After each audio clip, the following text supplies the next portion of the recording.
নমস্কাৰ বন্ধু বান্ধৱীসকল মই অংকুৰ আপুনি চাই আছে অংকুৰ অংকুৰণ অফিচিয়েল বন্ধু বান্ধৱীসকল এই ভিডিঅ'টোৰ মাধ্যমেৰে মই আপোনালোকৰ লগত উপস্থাপন কৰিম অৰুণোদয় আঁচনিখনৰ কেইবাটাও গুৰুত্বপূৰ্ণ খবৰ ভিডিঅ'টো আৰম্ভ কৰাৰ আগতে আপোনালোকক সৰু এটা ৰিকুৱেষ্ট যদি আপুনি আমাৰ ইউটিউব চেনেলটোত পোনপ্ৰথমবাৰৰ বাবে ভিজিট কৰিছে তেন্তে প্লিজ আমাৰ ইউটিউব চেনেলটো সাবস্ক্ৰাইব কৰি কাষতে থকা বেল বটনটো প্ৰেছ কৰি অল অপচনটো ক্লিক কৰিবলৈ নাপাহৰিব তেতিয়াহে আগন্তুক আহিবলগীয়া প্ৰত্যেকখিনি ভিডিঅ' আপুনি পোনপ্ৰথমে লাভ কৰিবলৈ সক্ষম হ'ব বন্ধু বান্ধৱীসকল তেন্তে আহক আমি অলপো পলম নকৰি ভিডিঅ'টোৰ ফালে আগবাঢ়ো বন্ধু বান্ধৱীসকল বহুতো বন্ধু বান্ধৱীয়ে কমেন্টৰ জৰিয়তে বিভিন্ন ধৰণৰ কমেন্ট কৰি আছিল এতিয়া বৰ্তমান আপোনালোকে নিশ্চয় গম পায় যে অক্টোবৰ মাহৰ 7 তাৰিখৰ দিনাখনি অৰুণোদয় আঁচনি 3 নামেৰে নামাকৰণ কৰি অৰ্থাৎ 1 আৰু 2 সংস্কৰণ কৰি অৰুণোদয় 3 নামাকৰণ কৰি পেলাই সকলো হিতাধিকাৰীকে অৰ্থাৎ 40 লাখ হিতাধিকাৰীৰ একাউণ্টত অক্টোবৰ মাহত 1250 টকা তেওঁলোকৰ একাউণ্টত প্ৰেৰণ কৰিলে এতিয়া বহুতো বন্ধু বান্ধৱীৰ হয়তো তাৰ এমাহ দুমাহৰ টকাখিনি তেওঁলোকে নাপালে আৰু এতিয়া বৰ্তমান যিহেতু ডিসেম্বৰ মাহৰ 10 তাৰিখে আপোনালোকৰ একাউণ্টত সোমাব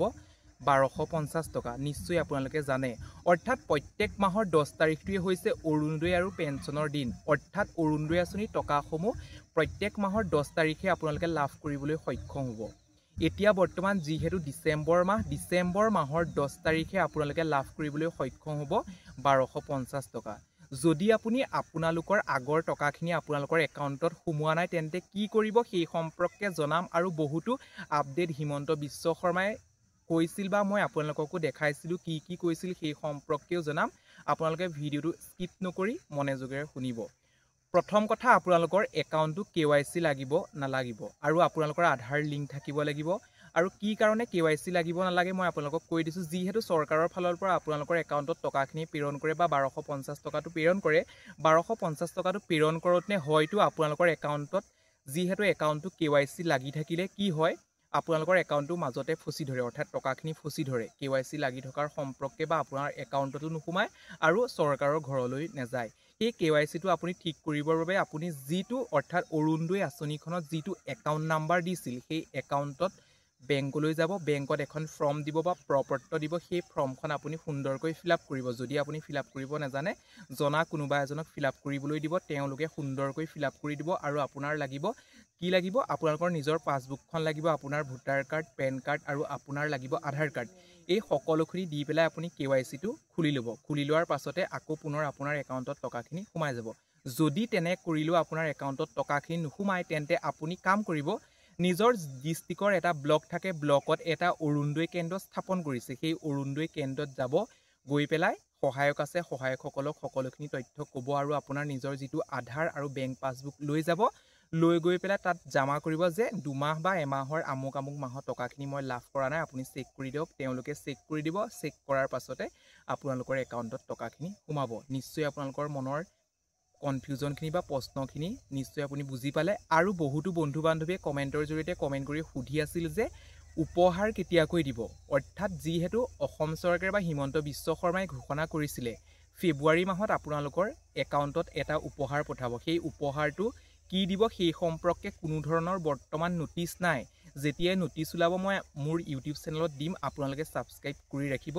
আৰু যিহেতু সেইভাবে আপোনালোকৰ একাউণ্টটো পৰিষ্কাৰ কৰি ৰাখক মোবাইল নাম্বাৰটো যদি আপোনাৰ খেলিমেলি হৈ আছে সেই মোবাইল নাম্বাৰটো শুদ্ধ কৰি নতুনকৈ এটা স্থাপন কৰি লওক নিশ্চয় আপুনি লাভ কৰিবলৈ সক্ষম হ'ব নিশ্চয় আপুনি বুজি পালে আৰু বিশেষকৈ বহুতো বন্ধু বান্ধৱীয়ে কমেন্টৰ জৰিয়তে এটা কথা সুধি আছিল যে এটা নিউজ ওলাই আছে অৰুণোদয় আঁচনি ডিসেম্বৰ মাহত 3100 টকা প্ৰদান কৰিব নেকি বন্ধু বান্ধৱীসকল এই সম্পৰ্কে মই আগত আপোনালোকক জনাইছিলো আপোনালোকক 3100 টকা কেতিয়াকৈ প্ৰদান কৰিব সেই সম্পৰ্কে হিমন্ত বিশ্ব শৰ্মাই 2026 চনৰ জানুৱাৰী মাহৰ 1 তাৰিখে আপোনালোকক ঘোষণা কৰিব অৰ্থাৎ মই আগত ভিডিও ক্লিপটো দেখুৱাইছিলো যে অখিল গগৈ ডাঙৰীয়াৰ সৈতে কিদৰে কৈফিয়ত হৈছিল বা কেনেকৈ 3100 টকা পাব সেই সম্পৰ্কে মই জনাইছিলো নিশ্চয় আপুনি বুজি পালে আৰু নতুন এটা আপডেট মই আপোনালোকক এই কন্টে দি থৈ যাওঁ আপোনালোকে নিশ্চয় গম পায় যে অৰুণোদয় আঁচনিখনৰ জৰিয়তে যিহেতু সুলভ ইন্ধন আঁচনি সুলভ ইন্ধন আঁচনিৰ জৰিয়তে অসম চৰকাৰৰ যিখিনি অৰুণোদয় আঁচনিৰ হিতাধিকাৰী আছে সেই হিতাধিকাৰীসকলে এটা গেছ চিলিণ্ডাৰ ক্ৰয় কৰিলে তেওঁলোকে লাভ কৰিবলৈ সক্ষম হ'ব 250 টকা। অৰ্থাৎ আপুনি যদি এমাহত এটা গেছ চিলিণ্ডাৰ ক্ৰয় কৰে, 15 দিনত ক্ৰয় কৰে, 3 মাহত ক্ৰয় কৰে বা 5 মাহৰ ভিতৰত ক্ৰয় কৰে, তেতিয়া লাভ কৰিবলৈ সক্ষম হ'ব 250 টকা আপোনাৰ একাউণ্টত সোমাব। নিশ্চয় আপুনি বুজি পালে এই আঁচনিখন কেতিয়াৰ পৰা লাঘৱ হ'ব। এই আঁচনিখন লাঘৱ হ'ব ফেব্ৰুৱাৰী মাহৰ পৰা 2024 চনৰ। নিশ্চয় আপুনি বুজি পালে। ইয়াৰ মাজতো যদি কিবা কনফিউজন আছে তেন্তে কমেণ্টৰ জৰিয়তে কমেণ্ট কৰিব, মই আপোনালোকক সহায় কৰিবলৈ যত্ন কৰিম। আৰু বহুতো বন্ধু বান্ধৱীয়ে কমেণ্টৰ জৰিয়তে কমেণ্ট কৰি সুধি আছিল যে নতুনকৈ আবেদন প্ৰক্ৰিয়া কেতিয়াকৈ হ'ব। বৰ্তমান কোনো ধৰণৰ আবেদন প্ৰক্ৰিয়াৰ সম্পৰ্কত নটিচ জাৰি কৰা নাই। যেতিয়াই নটিচ জাৰি কৰিব মই আপোনালোকক জনাম। বন্ধু বান্ধৱীসকল, এইখিনিয়ে সৰু আজি ইনফৰমেশ্যন। যদি এই ভিডিঅ'টোৰ মাধ্যমেৰে অলপমান হ'লেও উপকৃত হ'ল, ভিডিঅ' চাই ভাল পালে তেন্তে প্লিজ আমাৰ ইউটিউব চেনেলটো ছাবস্ক্ৰাইব কৰি কাষতে থকা বেল বটনটো প্ৰেছ কৰি অল অপশ্যনটো ক্লিক কৰিবলৈ নাপাহৰিব। আজিলৈ ভিডিঅ'টো ইমানেই। আকৌ পুনৰ নতুন এটা ভিডিঅ' লগ পোৱাৰ আশাৰে ধন্যবাদ।